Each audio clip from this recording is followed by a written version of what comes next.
Pues mira, la pregunta fundamental es, con toda reforma legislativa, ¿cuál es el propósito de esta reforma? Y de hecho te lleva a una pregunta más fundamental, que ¿cuál es el propósito de gobernar? Y la pregunta de cuál es el propósito de gobernar, tú tienes que contestarla en función de para qué es la Asamblea Legislativa, para qué es el Senado. Y el Senado y la Cámara de Representantes es la Asamblea Nacional, es la Asamblea del Pueblo de Puerto Rico. Con 4 millones de habitantes, ¿qué es suficiente representación? Esa es una gran pregunta. ¿Qué es suficiente representación? Cuando se escribió la Constitución de Puerto Rico, que había 2 millones de habitantes, pensaron que suficiente representación era para 2 millones de habitantes, 27 senadores y 51 representantes. Hoy, que hay 4 millones, 2 veces la población que había en el 52, están proponiendo que suficiente representación sea 17 senadores y 33 representantes, es decir, bajar dramáticamente la representatividad. Y para mí eso es lo escandaloso de todo esto. La representatividad no puede bajarse. Lo que tiene que bajarse es el costo de la Asamblea Legislativa, no es la democracia. La democracia requiere que haya muchas voces, voces diversas, voces fuertes, voces de gente que piense distinto. Lo ideal en una democracia es que haya mucha gente en la Asamblea Nacional. A lo mejor que haya 100 senadores o que haya 300 representantes. El problema no es la cantidad, el problema es lo que se le paga a cada representante y a cada senador. La razón por la que yo creo que no se hicieron medidas administrativas para atender el costo de la Asamblea Legislativa es porque aquí hay una agenda escondida. La agenda escondida es de una gente que quisiera tener menos representatividad para aglutinar el poder. El que es el dictador en un sistema dictatorial no quiere tener competencia, y el que es un gobernador que no quiere escuchar voces, o un presidente del Senado que se ha dedicado a callar voces, a silenciar voces en Puerto Rico, ¿qué es lo que tratan de buscar? Que haya menor representatividad, menos voces, menos gente, menos democracia. ¿Y qué pasa? Que entonces unos poquitos son los que deciden. Y eso es lo peligroso de esta reforma legislativa.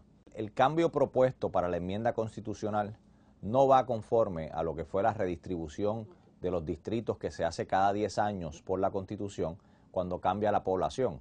Como cambia la población, hay pueblos que son más grandes y hay unos que son más chiquitos, y entonces hay que decidir cómo los distritos se realinean.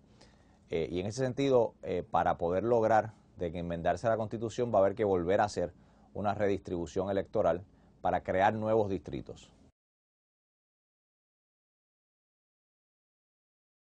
La delegación del Partido Popular dijo desde un principio que este era un mal proyecto. No se nos permitió hacer enmiendas, y la propuesta que yo hice, o la enmienda Batia en este sentido, hubiera sido una enmienda que se le pusiera un tope a lo que se utiliza del presupuesto nacional, del presupuesto de Puerto Rico, lo que se le da a la Asamblea Legislativa.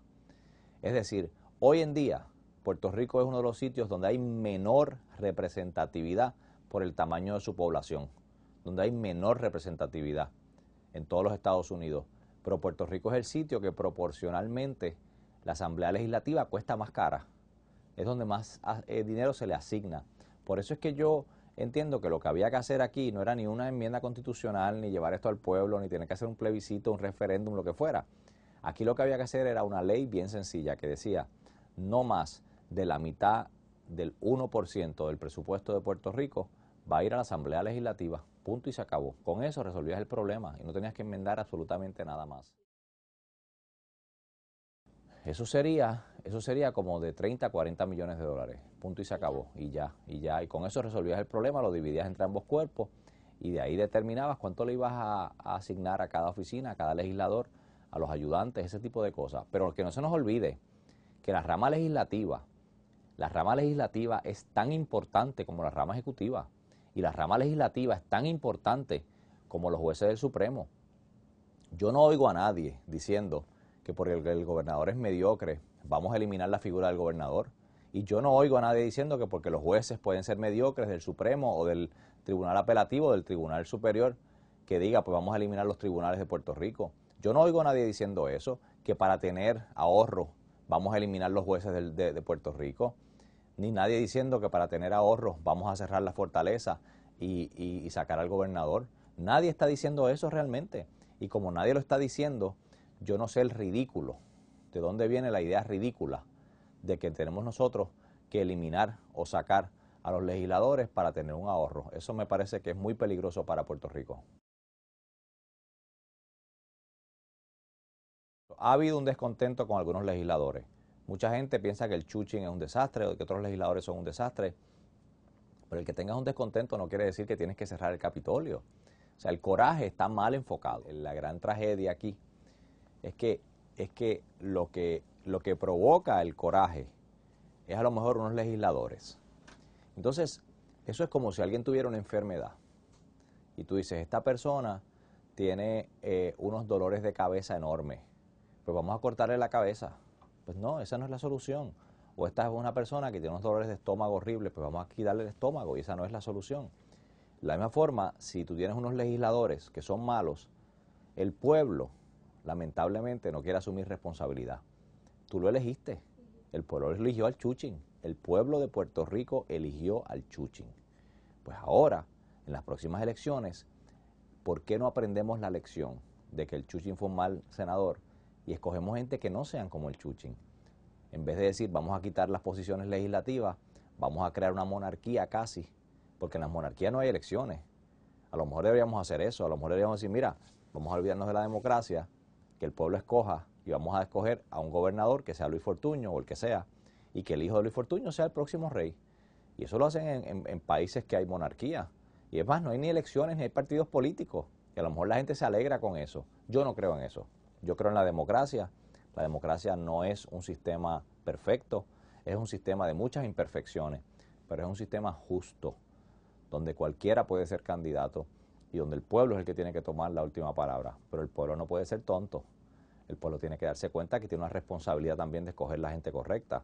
Y después que la escoge, no puede entonces decir, ah, escogí mal. Bueno, escogiste mal, pues tienes que esperar 4 años para sacarlo. Pues entonces vamos a enmendar la Constitución para hacer un ejercicio que han hecho otras jurisdicciones, otros países del mundo y otros estados, que es lo que se llama el recall election, que es tú recoger una firma suficiente, tener una disposición en la Constitución para que el ciudadano pueda, a mitad de término, tener suficientes firmas para sacarte de la Asamblea Legislativa. Ahora, eso se va a prestar para que los oponentes a ti, siempre en todas las elecciones, cada cuatrenio, eso va a crear una inestabilidad del sistema bien grande. Pero, nuevamente repito, ¿qué tiene de malo que cada 4 años aprendamos a votar?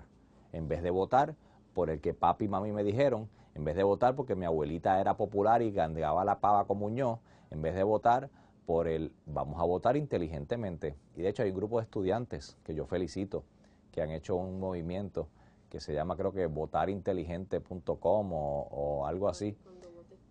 Cuando votes piensa o algo así. Pues maravilloso, ese es el tipo de cosas que tenemos que aspirar.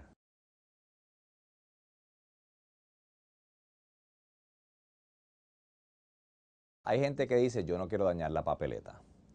Y yo le digo a la gente que dice eso, o sea, los nervios no pueden comerse la inteligencia. O sea, ¿cuán difícil es dañar una papeleta? Es muy difícil dañar una papeleta. Tú ve a coger la papeleta, mira a quién tú quieres, evalúa a quién tú quieres. Desde un mes antes de las elecciones, las papeletas se publican todas en los periódicos. Ah, que el ciudadano no hace el ejercicio, pero bueno, la democracia no puede sustituir la vagancia intelectual de un ciudadano.